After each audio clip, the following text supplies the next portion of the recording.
नमस्कार, यो हो न्यूज 24 टेलिभिजन बेलुका 8 बजेको न्यूज बुलेटिनमा स्वागत छ। मुलुकमा जताततै व्यथिति छ। किसानले बाली लगाउने सिजनमा मल पाउँदैनन्। विद्यार्थीले समयमा पुस्तक नपाउनु पनि सामान्य जस्तै भइसक्यो। अब त अस्पतालको सेवामा पनि समस्या। जताततै व्यथिति, समयमा उपकरण नकिन्ने अनि उपचार सेवा प्रभावित गर्ने यो कस्तो कायदा? यो त अति नै भयो। गंगालाल जस्तो मुटुको उपचारका लागि नाम चलेको अस्पतालमा यत्रो जात्रा, यस्तो भद्रकोल, यो त अच्चाक लिने भयो। अन्य क्षेत्रमा त समस्या थिए नै, अरू अस्पतालहरूमा पनि स्थिति बिग्रिएकै हो। आश लाग्दो ठाउँ थियो शहीद गंगालाल राष्ट्रिय हृदय केन्द्र, तर त्यहाँ अक्सिजन जेनेरेटरको अभावमा शल्यक्रिया नै रोकिएको छ। अस्पताल प्रशासनको काम सेवा चुस्त बनाउने हो, व्यवस्थापन गर्ने हो, तर चाहिने उपकरण समयमा खरिद नगर्नु भनेको गैर जिम्मेवारी हो। यो दण्डनीय अपराध नै हो। यही कारण कुनै नागरिकको ज्यान गएमा जिम्मेवारी कसले लिने? सरकार, प्रधानमन्त्री, स्वास्थ्य मन्त्री के हेरेर बसेका छन्? अब जाग्नुहोस्, कानमा तेल हालेर नबस्नुहोस्। अब न्यूज बुलेटिनका हेडलाइन्स। अक्सिजनेटरको अभावले गंगालाल अस्पतालमा मुटुको शल्यक्रिया बन्द, 45 बिरामी घर पठाइए, समयमै उपकरण खरिद नगर्दा समस्या। अक्सिमिटरको अभावमा मुटुको शल्यक्रिया सेवा। वामपन्थी दलहरूको समाजवादी केन्द्र निर्माणको चर्चासँगै राजनीतिमा नयाँ तरङ्ग। आगामी निर्वाचनमा सिट सुनिश्चित गर्नेदेखि पावर सेयरिङसम्मको अस्त्र। लेफ्ट सोशलिस्ट सेन्टर बनाउने प्रयत्नमा छौँ। अब बन्छ कि बन्दैन थाहा छैन। कोरोनाको ग्राफ बढ्दै, स्वास्थ्य सावधानी अपनाउन चिकित्सकको आग्रह। आत्तिनु पर्ने स्थिति नभएको टिप्पणी। थप सुरक्षित हौँ, सुरक्षित छ लगायतमा थप सुरक्षित हौँ।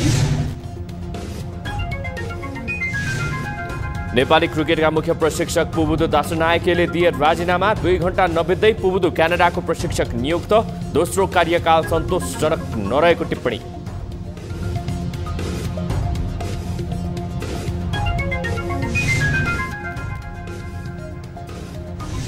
र राजनीतिक अस्थिरता र आर्थिक सङ्कटको सामना गरिरहेको श्रीलङ्कामा विक्रमासिंघे नयाँ राष्ट्रपति निर्वाचित। विक्रमासिंघेलाई 134 मत प्राप्त, प्रतिद्वन्द्वीलाई 82 मत।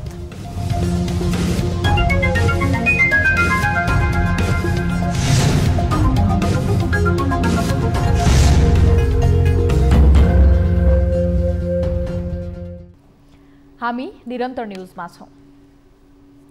मुटु सम्बन्धी समस्यालाई आफैमा जटिल मानिन्छ, तर यो वास्तविकतालाई शहीद गंगालाल राष्ट्रिय हृदय केन्द्रले कुल्चेको छ। उपचारका लागि चाहिने उपकरण बेलैमा जोहो नगर्दा त्यहाँ शल्यक्रिया नै रोकिएको छ।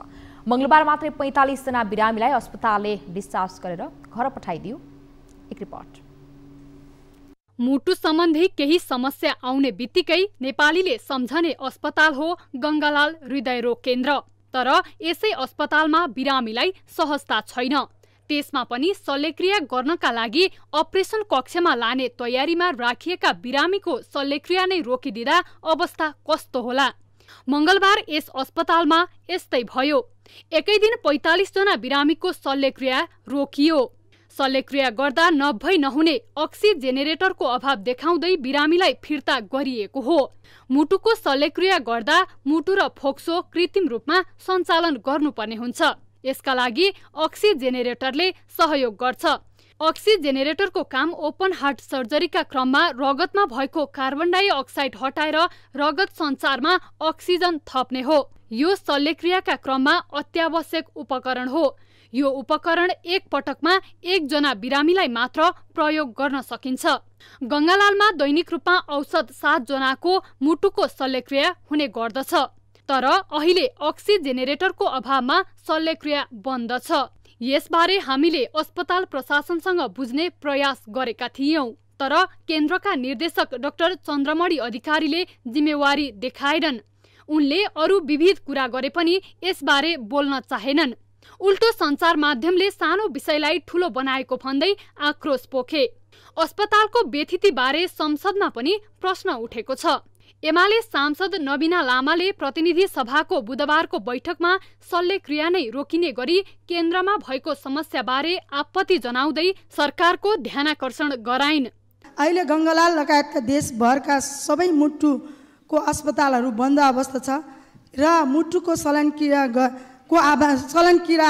अवस्था बन्द भएको छ, किनभने अक्सिमिटरको अभावमा मुटुको शल्यक्रिया सेवा नगरेको डाक्टरहरूले पनि भनेको छ। अस्पतालले अत्यावश्यक उपकरण खरिद कहिले गर्ने भन्ने बारे स्पष्ट गरेको छैन। स्वास्थ्य जस्तो संवेदनशील विषयमा भएको लापरवाही अस्वाभाविक मात्र होइन, दण्डनीय छ। न्यूज 24 टेलिभिजनका लागि क्यामेरामा गोपाल पङ्गेनीका साथ सृष्टि पराजुली, काठमाडौँ। प्रमुख प्रतिपक्षी दल नेकपा एमालेका अध्यक्ष केपी शर्मा ओलीले सत्तारूढ गठबन्धनमा आफै फुट आउने दाबी गरेका छन्। अध्यक्ष ओलीले कतिपयले सत्तारूढ गठबन्धन फोडौं भन्ने गरेको प्रसङ्ग उल्लेख गर्दै त्यो आफै फुटेर जाने बताएका छन्। बुधबार काठमाडौँमा आयोजित पार्टीको बागमती प्रदेश स्तरीय बृहत भेला तथा प्रशिक्षण कार्यक्रममा बोल्दै गठबन्धनमा आबद्ध दलहरू सबै स्वार्थी पुँजीवादी बाटोमा हिँडिरहेकाले उनीहरू कहिल्यै एकताबद्ध हुन नसक्ने तर्क समेत गरेका छन्। सत्तारूढ गठबन्धनलाई देशविद्रोहीको संज्ञा दिँदै अध्यक्ष ओलीले उनीहरूको एकतालाई फोड्न चाँदीको तारबार बनाउन आवश्यक नरहेको पनि बताएका छन्। देश बनाउने पार्टीको महान उद्देश्यमा सो गठबन्धन तगारो बनेकाले आगामी निर्वाचनपछि उनीहरूलाई मिल्काएर फाल्नुपर्ने अध्यक्ष ओलीको चेतावनीयुक्त भनाइ थियो। सबभन्दा अगाडि त एउटा प्रतिक्रियावादी मनसाय, देशद्रोही मनसाय बोकेको भ्रष्ट गठबन्धन नामको अपवित्र एउटा चिज छ। त्यो अनेक हिसाबले हामीलाई असफल बनाउन आउनेछ। हाम्रा महान उद्देश्यतर्फ तगारो भनेर यो बीचमा आउनेछ। यसलाई हामीले मिल्काउनु पर्छ। ओलीले आगामी प्रदेशसभा र प्रतिनिधि सभा निर्वाचनमा पार्टी ढिक्का भएर अघि बढ्ने बताएका छन्। स्थानीय तहको निर्वाचनमा जस्तो पार्टीका कार्यकर्ताहरू इमानमा नरहने अवस्था अब नआउने र आगामी निर्वाचनमा आफ्नो पार्टी विजय हुने दावी गरे। माधव नेपाल नेतृत्वको नेकपा एकीकृत समाजवादीले एमालेले हार्यो भनेर गरेको प्रचारको भ्रममा नपर्न पनि पार्टीको सिङ्गो पंक्तिलाई आह्वान गरेका छन्। अर्काको रुखबाट झरेको पात अलिअलि टोकोमा जम्मा गरेकाले स्थानीय तह निर्वाचनमा एमाले समाप्त भयो भन्न नमिल्ने अध्यक्ष ओलीको भनाइ थियो। अहिले यो विभिन्न खोजमेल, गोडमेल, ऐचो पैचो सरसापट्टि सबै गर्दा 3% पुर्याउनेले एमालेसँग कमसेकम एमाले हार्यो अरे त सबभन्दा बढी प्रतिशत एमाले ल्याएछ नि 34 त एमाले ल्याएछ नि 34%। अनि एमाले हार्यो अरे के भयो अरे यो हल्लाका पछाडि हामी पर्नुपर्ने केही आवश्यकता छैन, हाम्रै कमी कमजोर। ओलीले सत्तारूढ गठबन्धनले प्रतिनिधि सभा र प्रदेश सभाको निर्वाचन मङ्सिरमा हुन नदिने खतरा बढ्दै गएको आरोप लगाएका छन्। आगामी मङ्सिरभित्र दुवै तहको निर्वाचन सम्पन्न गर्नुपर्ने भए तापनि त्यसलाई परसार्ने खतरा सत्तारूढ गठबन्धनबाटै हुने उनको आशंका थियो। ओलीले संविधान अनुसार फागुनमा हुनुपर्ने स्थानीय तह निर्वाचनलाई पनि आफूहरूले प्रयासले मात्रै वैशाख अन्तिममा गराउन सम्भव भएको जिकिर समेत गरेका छन्। राष्ट्रिय प्रयास नै हाम्रो अगुवाईमा राष्ट्रिय प्रयास नै ती असंवैधानिक सोच र क्रियाकलापका विरुद्ध उठेको हुनाले त्यो सफल भएन र ढिलो गरेर भए पनि अन्तिम अवधिभित्र अथवा वैशाखभित्र निर्वाचन गर्नु पर्यो। अध्यक्ष ओलीले सत्तारूढ गठबन्धनले देशलाई बर्बादीको दिशातर्फ धकेल्न खोजेको भन्दै आपत्ति समेत जनाए। नेपाल कम्युनिस्ट पार्टी एकीकृत समाजवादीका अध्यक्ष माधव कुमार नेपालले गत स्थानीय निर्वाचनमा गठबन्धनको गीत गाएर बस्दा पार्टी कमजोर भएको बताएका छन्। बुधबार काठमाडौँमा आयोजित पार्टीका जनप्रतिनिधिहरूका लागि अभिमुखीकरणको कार्यक्रमलाई सम्बोधन गर्दै अध्यक्ष नेपालले गठबन्धनको कुनै भरोसा नभएको बताए। गठबन्धनको धेरै भरोसा छैन, गठबन्धनको भर परेपछि अरूको सहारामा बाँच्नुपर्ने, अरूको भरमा बाँच्ने मान्छेले केही गर्न नसक्ने बताएका छन्।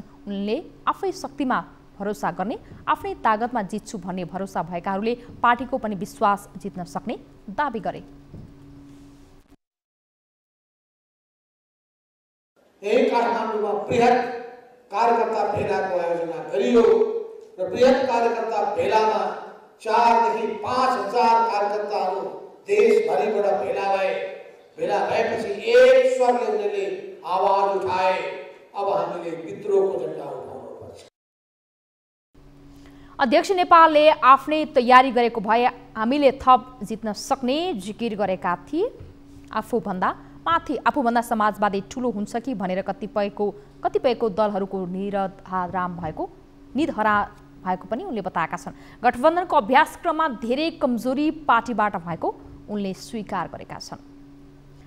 वाम एकताको चर्चा चलिरहेकै बेला एकाएक समाजवादी केन्द्र निर्माणको विषयले नेपाली राजनीतिमा नयाँ तरङ्ग पैदा भएको छ। नेपालमा कम्युनिस्टहरू फुट्नु र जुट्नु नौलो विषय होइन, तर दुई तहको निर्वाचनको सङ्घारमा कम्युनिस्ट घटकहरूको दौडधुपले नयाँ राजनैतिक ध्रुवीकरणको सङ्केत भने देखा परेका छन्। दौडधुप र चर्चा वास्तवमै समाजवादी केन्द्र निर्माणका लागि हो वा दुई ठूला दल नेपाली कङ्ग्रेस र नेकपा एमाले सँगको बार्गेनिङ हो? एक रिपोर्ट। भनिन्छ राजनीति सम्भावनाको खेल हो। नेपालको राजनीतिमा छिनछिनमा समीकरण बन्ने र भत्कने नियमित प्रक्रिया जस्तै हो। अघिल्लो स्थानीय निर्वाचनमा नेपाली कङ्ग्रेस र माओवादी केन्द्रबीच गठबन्धन भयो, तर प्रदेश एवं संघीय निर्वाचनमा नेकपा एमालेसँग माओवादीले सहकार्य गरेको थियो। यति बेला 5 दलीय गठबन्धन छ। स्थानीय चुनावमा उनीहरू मिलेरै खडा भए, तर प्रदेश र संघीय निर्वाचनमा के होला भन्ने तस्बिर टुङ्गो लागेको छैन। कङ्ग्रेसले दुवै तहको निर्वाचनमा तालमेल गरेर जाने संस्थागत निर्णय गरिसकेको छ, तर मंगलबार पुष्पकमल दाहाल, माधव कुमार नेपाल, झलनाथ खनाल, वामदेव गौतम र नारायण काजी श्रेष्ठको बैठक बसेर समाजवादी केन्द्र बनाउने बारे छलफल गरे। कङ्ग्रेसको यो निर्णयको मसी सुक्न नपाउँदै फेरि तत्कालीन नेकपाका 5 जना शीर्ष नेताको बैठक बस्यो। यो छलफलको राजनीतिक अर्थ के हो त?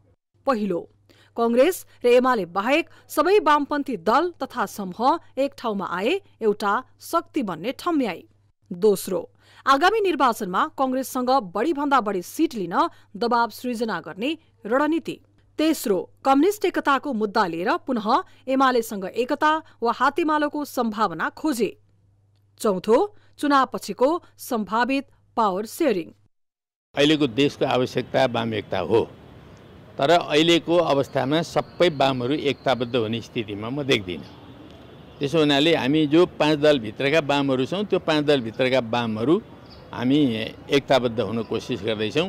हामी वाम समाजवादी अथवा लेफ्ट सोशलिस्ट सेन्टर बनाउने प्रयत्नमा छौँ। अब बन्छ कि बन्दैन थाहा छैन।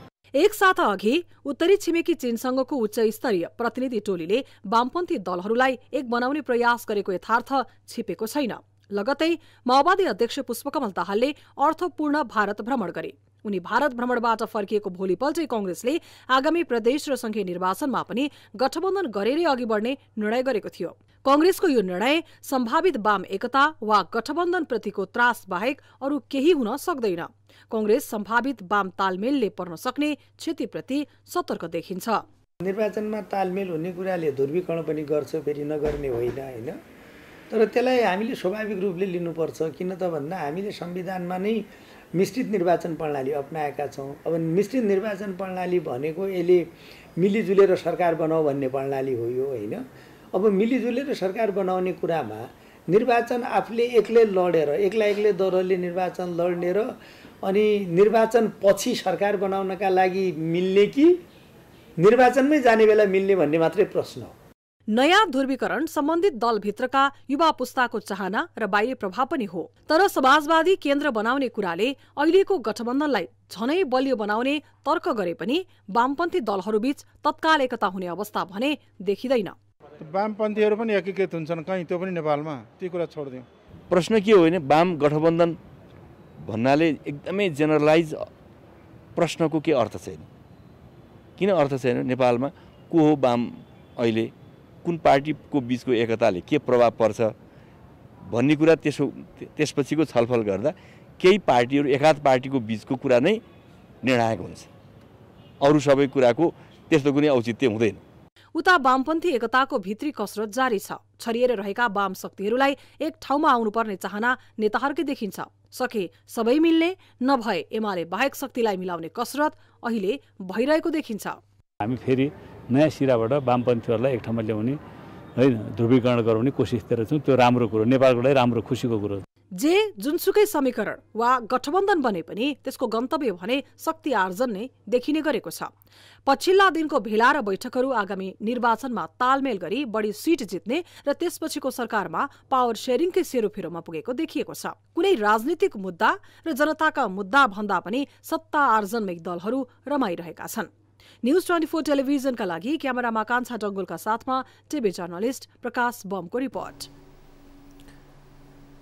हामी निरन्तर न्यूजमा छौं।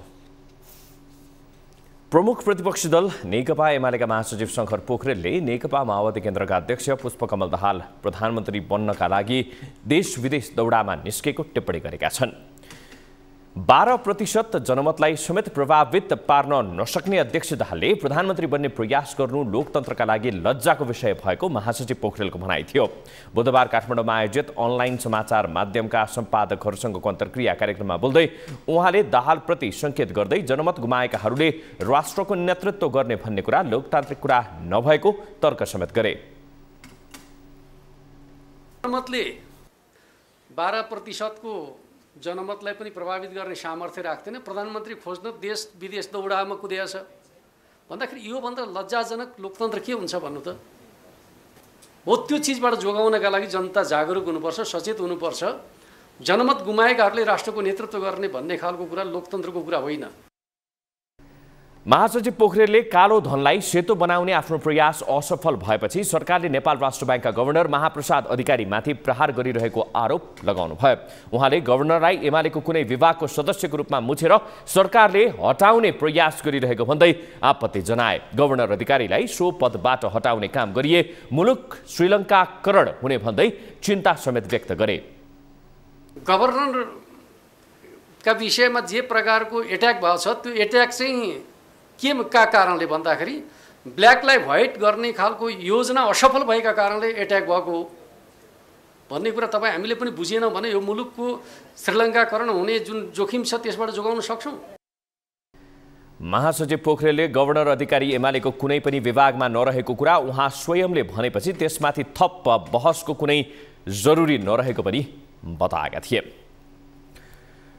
पछिल्लो 5 महिना यता न्यून देखिएको कोरोना संक्रमणको अवस्था अहिले पुनः बढ्न थालेको छ। सम्भावित जोखिमको चर्चा पनि यति बेला बढिरहेको छ।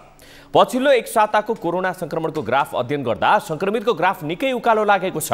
कोरोनाको नयाँ भेरिएन्ट सम्भावित जोखिम के कस्तो निम्त्याउला भन्ने चासो आम जनताले आफ्नै तरिकाले गरिरहेको बेला कस्तो रहला त आगामी दिनहरू।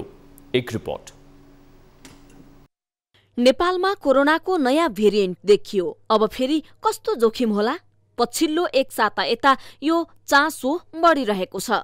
कोरोनाको प्रजाति ओमिक्रोनको सब भेरिएन्ट BA.5 देखिएपछि नेपालमा पुनः कोरोना संक्रमण दर हरेक दिन उकालो लाग्यो। संक्रमण बढेसँगै चासो र चिन्ता पनि बढेको देखिन्छ। त्यसैले यही चासो र चिन्ता हामीले सरुवा रोग विशेषज्ञ समेत रहेका शुक्रराज ट्रपिकल तथा सरुवा रोग अस्पताल टेकुका डाक्टर शेरबहादुर पुन समक्ष व्यक्त गर्यौं। भाइरस चाहिँ स्वरूप निरन्तर परिवर्तन गरिरहेको हुनाले बुस्टरको जुन एउटा दिने सरकारले भनिरहेको पनि छ हैन, त्यसलाई चाहिँ एउटा तपाईँ हामीले लगाउँ, थप सुरक्षित हौँ, सुरक्षित छ लगाएकोमा थप सुरक्षित हौँ भन्न चाहिँ चाहे। किनभने यो अलिकति निरन्तर रूपमा बगिरहेको जस्तो देखिन्छ। बगिरहेको निरन्तर नयाँ नयाँ स्वरूपमा देखिएको हुनाले चाहिँ मैले यो कुरा चाहिँ भन्न चाहे। यस्तो छ पछिल्लो समय संक्रमणको अवस्था। गएको असार 25 गते शनिबार 102 जनामा संक्रमण पुष्टि भयो। गएको असार 25 गते शनिबार 102 जनामा संक्रमण पुष्टि। संक्रमण दर 3.90%। 5 दिनपछि 260 जनामा संक्रमण पुष्टि। संक्रमण दर 6.76%। साउन 4 गते बुधबार 391 जनामा संक्रमण पुष्टि। काठमाडौँ उपत्यकामा मात्रै 216 जनामा संक्रमण पुष्टि। तथ्याङ्क विश्लेषण गर्दा दैनिक संक्रमित दोब्बर भन्दा धेरै। तथ्याङ्क बढ्दै गएपछि यो ग्राफ माथितिर लाग्ने हो। त्यो ग्राफ चाहिँ पहिला अघिल्लो ग्राफहरू जस्तै एउटा छुट्टै यसले अस्तित्व चाहिँ निर्माण गर्यो भने त्यसलाई अर्को लहर भन्ने गरिन्छ हैन। र अब यो कतिपय ओके 10% इज अल्सो ओके भन्ने पनि छन् भने 5% देखि माथि भयो भने हामीले अलिकति प्रिभेन्टिभ मेजर्सहरूलाई अलिकति ध्यान दिने कि भन्ने कुराहरू छ। कोरोना संक्रमण र जोखिम न्यूनीकरणका लागि खोप नै प्रभावकारी अस्त्रका रूपमा देखिएको छ। त्यसैले आत्तिने र चिन्ता लिने भन्दा पनि सचेतना अपनाउँदै बुस्टर डोज खोपको मात्रा बेलैमा लिने कि? न्यूज 24 टेलिभिजनका लागि क्यामेरामा गोपाल पङ्गेनीका साथ टिभी जर्नलिस्ट टङ्ककला तिमिलसेना, काठमाडौँ। न्युजहरू अझै बाँकी छन्, अब पालो ब्रेकको।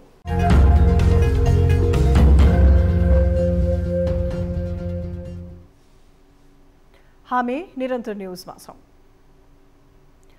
मानव विकास सूचकाङ्कको पुछारमा रहेको कर्णालीमा दलित समुदायको अवस्था झनै कमजोर छ। प्रदेशमा जनसङ्ख्याको झण्डै 1/4 दलित समुदायको छ।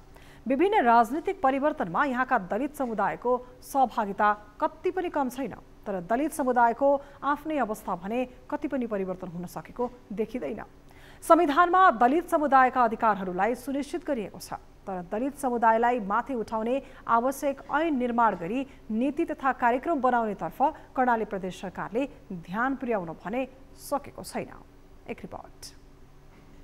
संविधानले दिएको अधिकारलाई प्रयोग गर्न र जातीय आधारमा गरिने छुवाछुत भेदभाव हटाई पछाडि परेको समुदायलाई माथि उठाउनका लागि कर्णालीमा दलित सशक्तिकरण ऐन ल्याउनु पर्ने कुरा उठ्न थालेको 3 वर्ष बितिसकेको छ।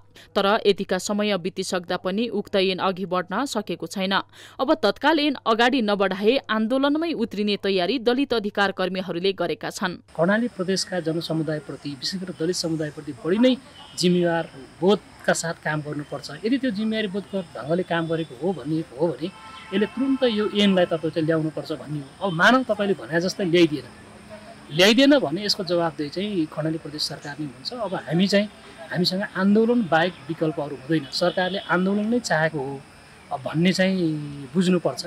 दलित सशक्तिकरण ऐन निर्माणका सन्दर्भमा प्रदेश सभामा दलित समुदायबाटै प्रतिनिधित्व गर्ने प्रदेश सभा सदस्यहरूले पनि कुरा उठाउँदै आएका छन्। दलित समुदायबाटै प्रदेश सभामा प्रतिनिधित्व गर्ने दानसिंह परियार अहिले विधायन समितिको अध्यक्ष छन्।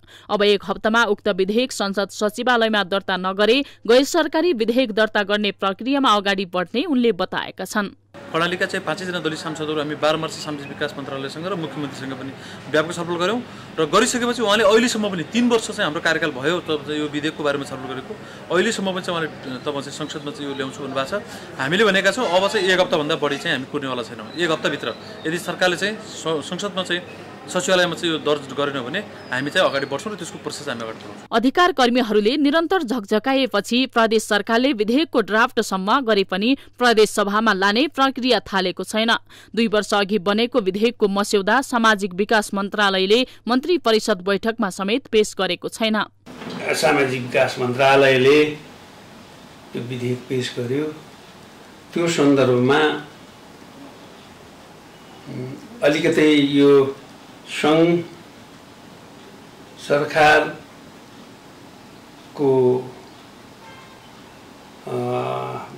कानुनसँग नबाजिने गरी छलफल अगाडि बढाउनुपर्छ। कर्णालीमा गैर सरकारी क्षेत्रबाट जातीय विभेदको अन्त्यका विषयमा धेरै बहस र छलफल हुँदै आएका छन्। तर सरकारी स्तरबाट हुने बहस छलफल तथा कार्यक्रम भने पर्याप्त नभएको अधिकार कर्मीहरूले तर सरकारी स्तरबाट हुने बहस छलफल तथा कार्यक्रम भने पर्याप्त नभएको अधिकार कर्मीले गुनासो गर्दै आएका छन्। न्यूज 24 टेलिभिजनका लागि सुर्खेतबाट टिभी जर्नलिस्ट गोविन्द खत्रीको रिपोर्ट। विश्वमा अनौठो संस्कृति रहेका छन्, जुन संस्कृतिहरू त्यहाँको जाति र समुदायसँग नजिकको सम्बन्ध पनि राख्छन्। तर विश्वमा कतिपय यस्ता संस्कृति पनि छन् जुन एक अर्को समुदायले विश्वास गर्न पनि गाह्रो हुन्छ। पश्चिम नवलपरासीका थारू समुदायमा पनि एउटा अचम्मको चलन छ, जहाँ खडेरी पर्यो, गाउँका भद्र भलाद्मीको हात बाँधेर इन्द्रको पूजाआजा गर्नाले पानी पर्छ भन्ने धार्मिक विश्वास रहिआएको छ। सोही विश्वास र परम्परालाई पछ्याउँदै स्थानीयले जनप्रतिनिधिको हात बाँधेर पूजाआजा गरेका छन्। हेरौँ यो रिपोर्ट। पश्चिम नवलपरासीका थारू समुदायमा लामो समय पानी नपरेपछि वर्षाका देवता मानिने इन्द्रको पूजाआजा गर्ने एउटा अनौठो परम्परा रहेको छ। इन्द्रलाई खुसी बनाउन भद्र भलाद्मीको हात बाँधेर पूजा गर्ने प्रचलन रहँदै आएको छ। यसपटक असार महिनाभरि पानी नपरेर खडेरी नै लागेपछि सोही परम्परालाई निरन्तरता दिँदै इन्द्रको पूजाआजा गरियो। खडेरीले आजित बनेका सरावल गाउँपालिकाका किसानले गाउँपालिका अध्यक्ष सुखाडी प्रसाद चौधरी लगायत उपाध्यक्ष र वडाध्यक्षहरूलाई बाँधेर हिलो र पानी छाप्दै इन्द्रको पूजा गरे।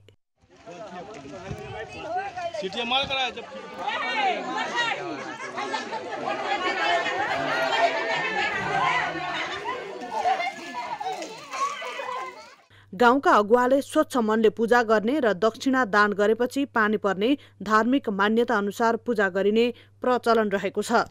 सरावल गाउँपालिकाको गेटमा पनि आएर सरावलवासीका यो महिलाहरू आएर यसरी एउटा आफ्नो परम्परालाई जोगाउनको निम्ति पनि र यो अब खेतीपाती कृषि खेतीपाती धानबारीलाई विशेष गरेर पानी नहुने भएको हुनाले यसरी महिलाहरू एकजुट भएर यो चाहिँ गर्दै आइरहेको परम्परादेखि आएको एउटा चलन हो। जिल्लामा चर्को घाम र गर्मीका कारण भर्खरै रोपेको धान पनि सुक्न थालेको छ भने प्रचण्ड गर्मीका कारण जनजीवन पनि कष्टकर भएको छ। पश्चिम नवलपरासीमा 21,000 हेक्टर क्षेत्रफलमा धान खेती हुँदै आएको छ। मल बिना नै धानको रोपाई गरेका किसान पानी नपर्दा थप पीडामा परेका हुन्। खडेरीले रोपेका धान खेतमा धाजा फाटेको छ। पर्याप्त पानी नहुँदा धान नै नफल्ला भन्ने चिन्तामा रहेका किसानले गाउँका अगुवालाई बाँधेर मन्दिर लैजाँदा पानी पर्छ भन्ने विश्वासमा जनप्रतिनिधिलाई बाँधेर मन्दिर पुर्याई पूजाआजा गरेका हुन्। अगुवाहरूलाई बाँधेर मन्दिरसम्म पुर्याई त्योसँग पूजाआजा गराउँदाखेरि पानी पर्ने विश्वास चलिआएको हुँदाखेरि हामीले चाहिँ अहिले वडा अध्यक्षहरूलाई अथवा गाउँपालिकाको मेयरहरूलाई बाँधेर लगेर पूजाआजा गराएको। यो पूजा 3 दिनसम्म गर्ने चलन छ। पूजाको अन्तिम दिन मंगलबार महिलाले हलो जोत्ने, बालबालिकालाई हिलो पानीमा खेलाउने, अगुवालाई हिलो छाप्ने गरिएको छ। धेरै दिन खडेरीको उले चाहिँ पानी नपरेको सम्म ठुलो बडा मान्छेलाई हामी लाएर बानेर हाम्रो अगाडि त्यो केटाकेटीसँगै आएर पानीको लागि हामी यो गरेको संस्कृति र परम्पराको उले जमानादेखि हाम्रो पुर्खौलीहरू त्यस्तै गरिराखेको छ। पानी नपरेको बेलामा यो खडेरीको विषयमा हामी गरेको हो। देशका अन्य जिल्लाहरूमा यस वर्ष धान रोपाई कम भएको तथ्याङ्क आइरहँदा पश्चिम नवलपरासीमा भने 96% धान रोपाई भएको कृषि ज्ञान केन्द्रले जनाएको छ। न्यूज 24 टेलिभिजनका लागि पश्चिम नवलपरासीबाट टिभी जर्नलिस्ट नारायण सुवेदीको रिपोर्ट। हामी निरन्तर न्यूजमा छौं। लोभ र अन्धविश्वास मानिसको ठूलो कमजोरी बन्दै आएको छ। यही कमजोरीका कारण इटहरी उपमहानगरपालिका 15 को एक चौधरी परिवारले आफ्नी 15 वर्षकी छोरी झण्डै गुमाएनन्। एक रिपोर्ट। कक्षा 6 मा पढ्ने 15 वर्षीय यी अस्मिता चौधरी एउटा ठूलो दुर्घटनाबाट जोगिएकी छिन्। अस्मिताका ठूला बुबा लालु चौधरीको साथ लागेर घरमा आएका धामी झाँक्री काम गर्ने दिनेश मण्डलले घरको जगमा सुनले भरिएको गाग्रो छ भनेर सुनाए। तर गाग्रो निकाल्न कन्या केटीको पूजा गर्नुपर्छ भने आफ्नै घरमा त्यति ठूलो धन गाडिएको छ भन्ने सुनेपछि धनको मोहमा फसेका अस्मिताका बाबुआमाले दायाँ बायाँ सोच्दै नसोची पूजा गर्न भन्दै दिनेश मण्डलसँग उनलाई पठाए। वैशाख 30 गते राति अस्मितालाई पूजा गर्न भन्दै ठूलो बुवा र धामीसँगै कोशी पठाइयो। तर अस्मिता न त कोशी नै पुगिन् न त घर नै फर्किन्। 2 दिनपछि ठूलो बुवालाई प्रहरीले पक्राउ गरेर केरकार गर्दा थाहा भयो दिनेश भन्ने व्यक्तिले अस्मितालाई भारत पुर्याइसकेका रहेछन्। हरियाणाको अब्बाला जिल्लामा उनलाई एउटा कुखुरा फर्ममा बन्धक बनाएर राखिएको थियो। के भन्नु? नम्बर पनि गलत दिदैछ। फोन गर्ने प्रयास गर्यो यता? नम्बर पनि गलत दिन्छ। सुनसान थियो। कतिवटा घर थियो त्यहाँ वरिपरि? कोही एउटा दुईटा मात्र। अस्मितालाई इलाका प्रहरी कार्यालय पकली र इटहरीकी उपमेयर संगीता चौधरीको पहलमा भारतको एन्टी ट्राफिकिङ सेल, भारतीय प्रहरी र साना हात संस्थाको समन्वयमा उद्धार गरेर असार 9 गते नेपाल ल्याइएको हो।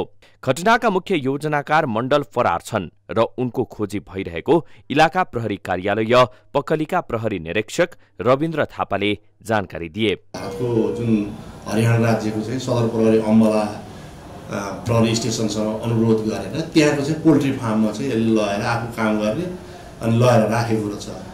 त्यहाँको पुलिसले पनि विकट ठाउँमा धेरै चाहिँ गाह्रोसँग चाहिँ नानीको उद्धार गरेको छ। तथापि ऊ चाहिँ त्यहाँबाट चाहिँ भाग्न सफल भयो। हामीले अनुसन्धानको सिलसिलामा उनलाई खोजी कार्य निरन्तर जारी नै छ। अस्मितालाई के उद्देश्यले भारत लगियो भन्ने यकिन जानकारी प्रहरीसँग छैन।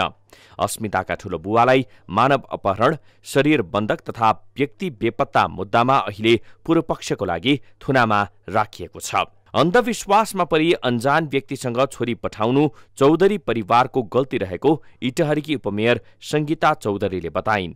यसको आमा प्लस अब त्यो के अरे गाउँवासीहरू लाई पनि के अनुरोध गर्न चाहन्छु भने यसरी लोभमा चाहिँ तपाईहरु कोही पनि नफस्नु हैन। अब भन्नेले त भन्छ के भन्छ तर यो लोभमा चाहिँ नफस्नु। अब 1 किलो 2 किलो 10 किलो सुन या त जेसुकै भए पनि लोभमा चाहिँ कोही पनि नफस्नु। फरार मण्डललाई विराटनगर र इटहरीका अन्य युवतीहरू पनि गायब पारेको आरोप लागेको छ। जिल्ला प्रहरी कार्यालय सुनसरीको तथ्याङ्क अनुसार अघिल्लो आर्थिक वर्षमा मात्रै विभिन्न प्रलोभन देखाएर भारत लैजान लागिएको 13 जना महिला, बालबालिका र युवतीको उद्धार गरिएको छ। उद्धार गरेका मध्ये केही युवतीलाई यौन व्यवसायमा लगाउनेदेखि बलिको लागि समेत भारतको विभिन्न राज्यमा पुर्याउने गरेको प्रहरी अनुसन्धानबाट खुलेको छ। न्यूज 24 टेलिभिजनका लागि सुनसरीबाट टिभी जर्नलिस्ट मनोज भुजेलको रिपोर्ट। नेपाल कृषि प्रधान मुलुक, यो वाक्य नसुन्ने कमै होलान्। वाक्य गर्विलो छ, तर कृषि क्षेत्रभित्रको पीडा किसानलाई कम छैन। कृषिमा क्रान्ति गर्ने र किसानलाई विभिन्न सुविधा दिने घोषणापत्र बनाएर चुनाव जित्ने नेता पनि कम छैनन्। तर खेती किसानी गरेर मुलुकलाई खाद्यान्नमा अब्बल बनाउन प्रयास गर्ने र जीवन चलाउने किसानको मुहारमा खुसी भने छाउन सकेको छैन। आशा देखाउनेले मात्रै होइन, प्रकृतिले पनि किसानलाई ठग्ने गरेको छ। यति बेला सर्लाहीका किसान पानी नपर्दा रोपेको धान बाली सुकेर जान थालेपछि चिन्तित बनेका छन्। एक रिपोर्ट। करिब 2 साता यता पानी नपरेपछि लगाएको धान बाली समेत नष्ट हुँदै आएपछि सर्लाहीका किसानहरू चिन्तित भएका छन्। खडेरी लाग्दा किसान पुरपुरोमा हात लगाउँदै कहिले पानी पर्ला भन्दै आकाशतिर आँखा लगाइरहेका छन्। कैलालीमा करिब 46,000 हेक्टर जग्गामा धान खेती हुने गरेको छ। सो मध्ये पर्याप्त पानी नपरेका कारण साउन महिना लाग्दा समेत 50% को हाराहारीमा मात्र रोपाई हुन सकेको कृषि ज्ञान केन्द्र सर्लाहीले जनाएको छ। केन्द्रका अनुसार रोपेको धान मध्येबाट पनि पानी अभावका कारण करिब 60% बाली नष्ट हुने अवस्थामा पुगेको छ। अहिले चाहिँ खेतमा गएर तपाईँ हेर्दाखेरि के हुन्छ कि चिरा परेको छ र रोपेको धान पनि सुक्न थालेको छ र यसमा चाहिँ अब किसानहरूले सक्दो चाहिँ आफ्नो प्रयासले पम्पसेटबाट हुन्छ कि विद्युतीय मोटरबाट हुन्छ कि नहरकोबाट हुन्छ भनेर सिँचाइको व्यवस्थापन चाहिँ गरिराखेको छ। तैपनि त्यो चाहिँ पर्याप्त छैन। त्यसले गर्दाखेरि धान बालीमा यसले एकदमै अहिले पानी नपरेको हुनाले एकदमै असर पारिराखेको छ। जिल्लाको कबिलासी स्थित अगरवाका किसान मन्सुर मिया वर्षा नहुँदा आधा भन्दा बढी खेतमा रोपाई हुन नसकेको भन्दै चिन्तित छन्। वर्षभरि घर परिवारको हातमुख कसरी जोड्ने भन्ने पीरले अहिले नै मन्सुरलाई सताएको छ। हमने गरीब आदमी जो घर के खर्चा रहे उसमें लगा देते, अब हमने मुंह तक कोई उपाय न है। यस्तै हरिपुर नगरपालिका स्थित लक्ष्मीपुरका किसान जयकरण महत्वको पीडा पनि उस्तै छ। उनी भन्छन्, किसान सबैतिरबाट लडेका छौं, हामीलाई हेर्ने कोही भएनन्, न त सरकार न त भगवान।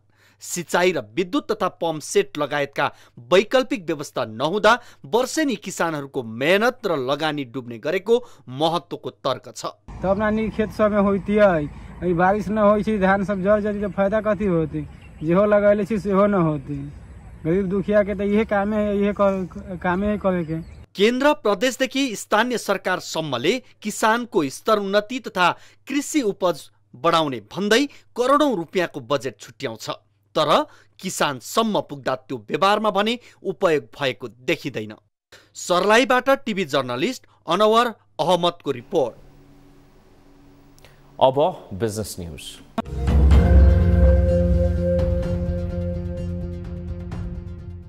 नेपाली ग्राहकको माग पूरा गर्न बिग डिजिटलले नयाँ स्टोरको थालनी गरेको छ। बिग डिजिटलका ब्रान्ड एम्बेसडर स्वस्तिमा खड्काले ललितपुरको ग्वारकोमा रहेको स्टोरको अनावरण गरेकी हुन्। नेपाली ग्राहकलाई अन्तर्राष्ट्रिय ब्रान्डको सहज तरिकाले उपलब्धता दिन स्टोरको थालनी गरेको बताइएको छ। घराइसी सामग्री, मोबाइल फोन, ल्यापटप, टेलिभिजन सहित 90 अन्तर्राष्ट्रिय ब्रान्ड स्टोरमा राखिएका छन्।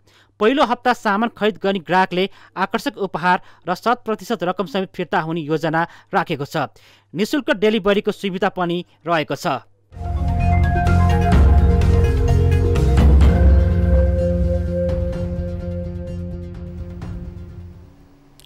न्युजहरू अझै बाँकी छन्, अब पालो ब्रेकको।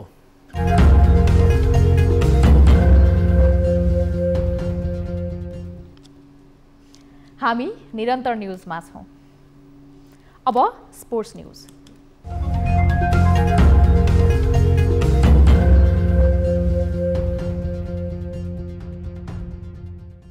नेपाली राष्ट्रिय क्रिकेट टिमका मुख्य प्रशिक्षक पोबुदु दशानायकेले राजीनामा दिएका छन्। दशानायकेले बुधबार पत्रकार सम्मेलन गर्दै व्यक्तिगत कारण देखाउँदै मुख्य प्रशिक्षक पदबाट राजीनामा दिएका हुन्।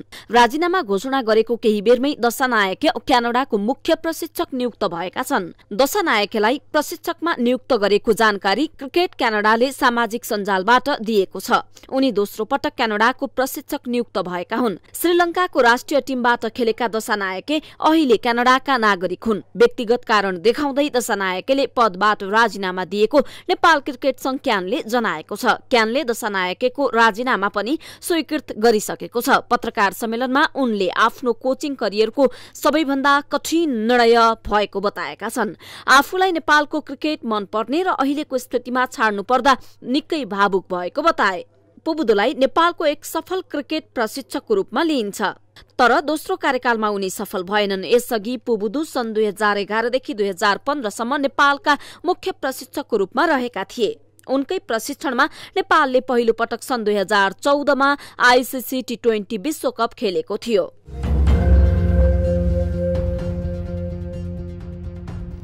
अब 24 वेदर अपडेट।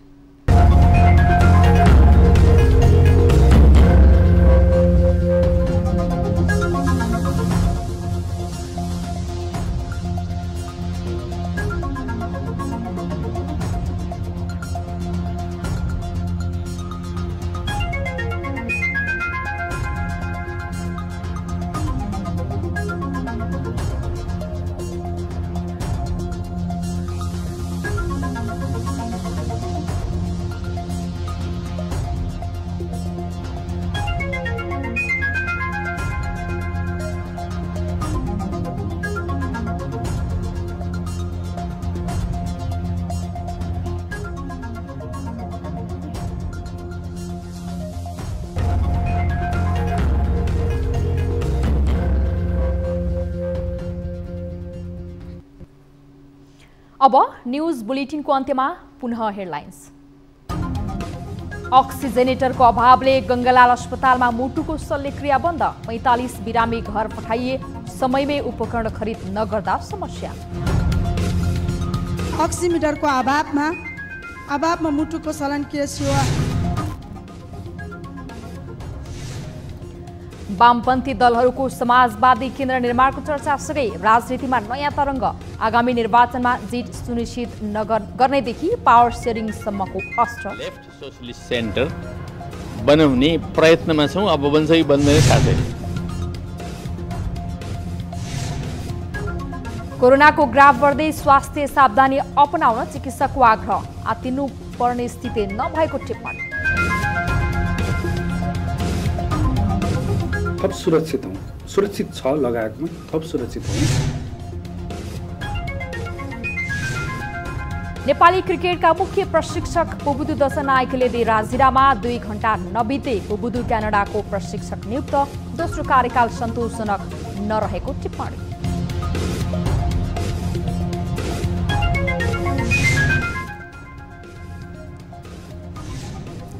र राजनैतिक अस्थिरता र आर्थिक सङ्कटको सामना गरिरहेको श्रीलङ्कामा विक्रमासिंहे नयाँ राष्ट्रपति निर्वाचित। विक्रमासिंहेलाई 134 मत प्राप्त, प्रतिद्वन्द्वीलाई 82 मत।